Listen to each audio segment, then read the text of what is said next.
Morning, everybody. Robbie Red here. Just getting some more coffee in my system, waking up. It's early on a Saturday morning. Got a men's breakfast today at my church. Excited to go to with my boys. Hopefully some friends I've invited are going to show up and get physically and spiritually fed. But since I haven't done one of these in a while, I just thought I would do a little update on what we've been up to here on the homestead, what's going on, what we're growing, how things are going. It's been a very wet spring, which is a blessing, but comes with its own trials. And then it instantly, over the last week or so, it just got really humid and hot. So weeds are exploding, and yeah, all sorts of fun stuff to do. So, working on getting this 6-foot wood chip path done between market garden and the greenhouse. We've got it all scraped up. We got cardboard down. I just got to get a little extra scratch put together to buy another load of wood chips. Hopefully can be getting back on this because it's been a little bit since I've worked on it and I need to get back to her. We're starting to expand this way with it, scraping all this out so that I can put a couple inches of wood chips in, getting the cardboard in. I just ran another wheelbarrow up over here, which is why of dirt, which is why I'm out of breath. But yeah, we did 3 rows of our garlic this year, looking really nice, getting a little weedy. I've yet to get the straw mulch on it. I got a couple bales over here. I've rolled them away from the chicken coop. We use them to insulate around the base of it in the winter, and then I take them, break them down, use them to mulch the garlic. Once we get these decently weeded, my beautiful wife was working on bed number 1 in this garden. Like I said, we did 3 rows this year. It'll be the biggest garlic harvest we've had. This soft neck is really starting to come along, so I'm excited to see what we get this year. This will be a 6-foot path, like I was showing you. Started to scrape. 6-foot path here, so as we start to fence all this in, there will eventually be a 6-foot path around the entire perimeter of this garden, wide enough to run a wheelbarrow through comfortably, stuff like that, because we only do 15-inch pathways between our beds, so it can be troublesome trying to get things through that way. So I want the accessibility of being able to get to the ends of the beds, and then with the end cap beds, it'll be a little more accessible because you can get along the whole side of it. My wife was just weeding this bed yesterday, so I am going to try to get this one mulched up today. This is probably the saddest one, but I really only planned on doing these 2, and then last minute I decided to plant this bed. One, because this bed was washing out a lot this way, so I figured it was a good way to reestablish the bed itself, as well as it kind of got the lowest grade of seed put in it. The best of our planting seed went in these 2, and this was just, I had a lot left over, and it was an impulse plant, but I think it was a good impulse. We'll have plenty this year, not only for our own culinary use and keeping our top tier stuff for seed, as well as doing a bunch of garlic braids, because this is soft neck, red enchilium, and this will be, I believe, the 3rd or 4th year that we've put it in, so I'm excited. We had some trials with our snap pea seed. I kind of didn't do my due diligence last year with picking it at a good time, so a lot of it was harvesting what seed was left and didn't really have a choice of grade A, grade B. And I had planted, because the garlic will move from this bed to this bed at the end of the season. When we plant it in the fall, it'll be in here. Same thing, that one will go to the next bed toward the greenhouse, vice versa. That one will go to bed 10, which is the last row. So we try to grow peas in it, which most of these, all these beds have been inoculated with legume inoculant. So they should be fixing atmospheric nitrogen. I didn't buy any and put it in this year just due to financial restraints and lack of foresight, just because things got away from me. Too many projects, not enough time. But this bed was already planted once, had horrible germination rates. One, because I didn't soak my seed beforehand like I usually do every year. And two, because the seed was just but I came back through with the rest of the seed I had, and as we can see here, it's a little late for peas, so I'm hoping they still do all right, or we at least get a small crop off of them and seed stock for next year. But I soaked for about, I don't know, 8 to 12 hours or so, half a day. I soaked all my pea seed and then planted it, and much better germination popping up. The only bed that I didn't smother back out, this bed is still smothered. This bed was planted too, had next to no germination, so I threw this cover back over it to kind of put the pause button on some things. But anyways, this bed was probably the best germination, so I didn't pull this one. This is what all my peas would be looking like right now if we didn't have that happen. Got a couple here, there, and everywhere. I like to kind of weave them into the trellis. The trellis makes it amazing. The accessibility of the peas is just so much better. And I didn't get this bed done, but I still have a bunch to plant. I'm gonna hoe along this side of this because we have plenty of meat on the bone with this 30-inch bed still. Swiss chard is gonna get planted all the way down here as a green mulch. Going forward, the one bed over there has a heirloom romaine lettuce, Forellenschlauch or troutback romaine planted down it. And then the one bed over in there, I'm gonna actually soak some seed before I go to my men's breakfast. And hopefully later this evening, we're gonna be planting this bed out in peas. And yeah, and I think maybe arugula or something else alongside this. Hopefully there'll be enough shade where the arugula won't bolt instantly, because it's pretty late in the season for arugula, but we'll see. It's all trial and error, it's all learning. But we had a couple volunteer squash pop up in this bed. I believe these are a honey nut variety, maybe it's Gouda. Not really sure, but we're gonna let them go, let them do their things. There's a pea right there in the middle of them.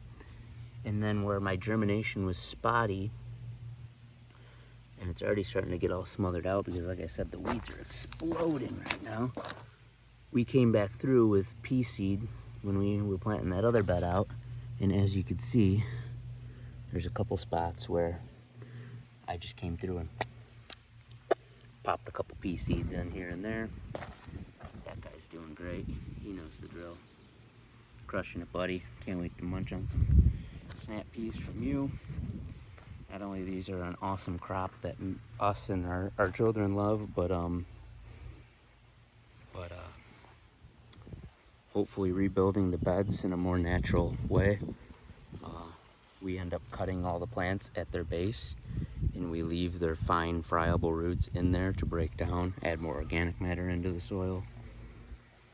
But it's all trial and error. My gardens have been honestly terrible the last couple years, so trying to get back to something. Had a bunch of cucumbers that I transplanted in, like this guy here, that were just in their seed cells for far too long, neglected for far too long, and aren't doing well, and I don't blame them. Cucumbers don't really like to be transplanted anyways, so it was kind of a bad idea to begin with, but as you can see, I popped in on either side of them because I kind of knew they weren't going to make it. Some more cucumber. These are all pickling varieties, national pickling. So I got new cuke right there, new one that's about to kick its seed off its leaves right there, and so forth down the line. There's a couple more that should be popping in a few places. But yeah, we're excited. This bed is all sown with dill as well. I believe all these little sprouts are dill. I just scatter sowed a massive amount of dill across this whole bed. So I'm gonna run another trellis down the gullet of this one, just like we do on our pea beds. The cucumbers can come up that, and the dill is going to capture the soil around them, hopefully, as long as the chickens stop destroying the bed, which will never happen because they're little monsters. But yeah, transplanting cukes, first time I ever tried it. Don't recommend it. Just direct sow them. They don't really care for their roots being tampered with. And I had them in their cells way too long, started them way too early. So it was a flop. But yeah, there's that. We've been working on our ditch project and all sorts of other stuff all season. We'll go check that out real quick. Lots of firewood processing going on. I've been taking a lot of spoil pile from what I'm doing right now, digging the paths of the garden out, and bringing this mound up. We got some pawpaws that are really starting to take off this year. They're a slow growing small tree. Fig just barely survived the winter. Not too happy. And then there's some thyme, and this is some vetch. I've never actually seen vetch flower. I'm gonna come through and pull all this, because I don't want it to seed. But I've never seen hairy vetch flower, and these are just some really cool, super pretty little flowers. It's in the pea and bean family. Good soil builder. Got another pawpaw up in this bed between these black walnuts. There, doing its thing. Seems pretty darn happy. We're happy that it's happy. Wild elderberry I transplanted in. Like I said, we've been really building this up, digging the ditch down. This is not only helps the farmer immensely, because he has always had huge water pooling issues in this whole corner right here. But what it used to do is it used to pool. It would run in the very shallow ditch along the road back this way, and then it would run over the little mound there in the front between that black walnut and that black walnut, and it would just sheet across my garden and everything else. I don't know exactly what they're putting on these fields. Don't really care to find out. So now I made sure this tapers this way, this little bit tapers this way. It hits this ditch, which takes it back this way. We're only about maybe halfway. Wild grape coming back. But we've been spoil piling all of this over here to make this mound to guard us from overflow. Dug out around these trees, burned this the other year. I'm gonna pickaxe around the base of these trees. These are black walnuts. More, because the ditch is gonna literally run right between these guys here. And slowly cutting up all this stuff. Hammer down all this. I gotta get it off the ground and in the shed. We'll keep going this way. Ditch is gonna run straight through. They always cut this ditch into their field with a V-bottom plow across. Meets up with this ditch at the west side of my property. And our ditch will pop in. These are the property markers right here. The base of the ditch is just slightly on my side. The taper on their side is on their side. Cuts right into this. It's gonna cut into here, and then all of it will go that way, which then meets up with a drainage tile main that they put in a couple years back on the north side of my property, which takes it to a culvert under the road and out and away. And slowly cleaning up. We had this big ash tree as well as a couple small ones come down. There's a little small one I cut up and I've been chopping and bucking up. A lot more of that dirt that I'm removing from the thing is gonna come. All these rotted trees and branches I've been piling up here is like a experimental hugel mound kind of deal. We're gonna be really building up this mound here, and eventually when I get to this ditch, I gotta finish this one first, but when I get to this one, start digging and scraping it out more, spoil pile is going to come up and over. We're going to build up a nice tall mound here. Got this apple here that we found the other year and we've been cleaning out and around. It's real happy. Needs a whole lot more pruning, but it's happy. Wild cherry. Some other cool elements that we're leaving in this landscape while taking the honeysuckle and the burning bush and the dead ash and all this other stuff out that's useless. More stuff we've been cleaning up, more burn pile right there.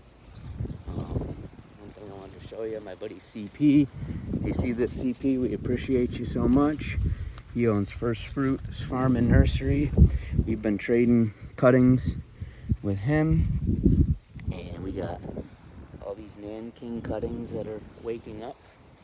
We're excited for. Put in a whole nice little row of them. We traded some of our wildwood elderberry cuttings to him for these. I'm hoping these guys make it. Put them in a little bit late. But we'll see. Got a little pawpaw I transplanted in down here that we almost killed but got mowed because it was forgotten. Some free gifts of blueberries that came from First Fruit as well that we put in. The currants on the top side of the swale here also came from First Fruits. Again, we've just been trading cuttings and different stuff to each other. Swale is nice and dry as it should be this time of year. But been working nicely. And as we continue to get all these dead ash out, we're putting in things to take their place. More currants. This is going to be Currant Island where swale splits the Y around it. Put one in here. These are all fresh cuttings that were just stabbed in this spring. Hardwood propagations, all again from my buddy CP over at First Fruits. Love that we can just barter plants with each other. It's such a beautiful, awesome thing. We don't have to use currency. I don't have a whole lot of that. Another black currant. We got our plum, our majestic plum. It's getting eaten up a little bit. I think I'm gonna plant some really smelly herbs underneath it this year to try to deter this in a more natural sense. We got this chive that's growing up underneath it and flowering in. Ant just landed on my arm that fell off of the plum, so I think that's what's eating the plum. We got to get some mulch in here and get this all mulched up.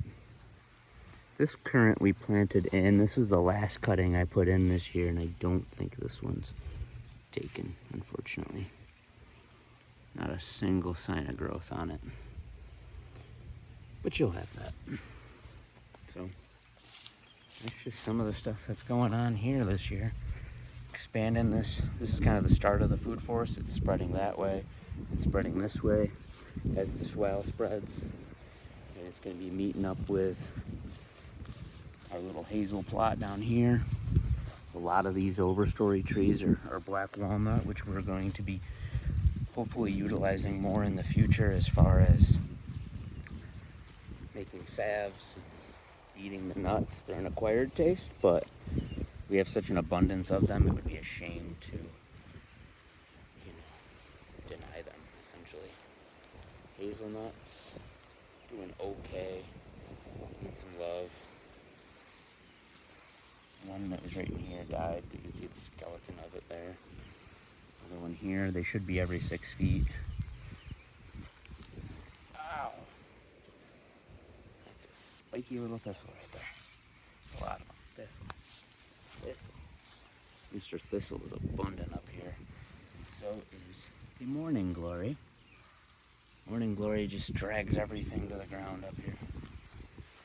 We gotta get in here, clean up. Another hazelnut there. Massive thistle right there. You're a mean looking sucker.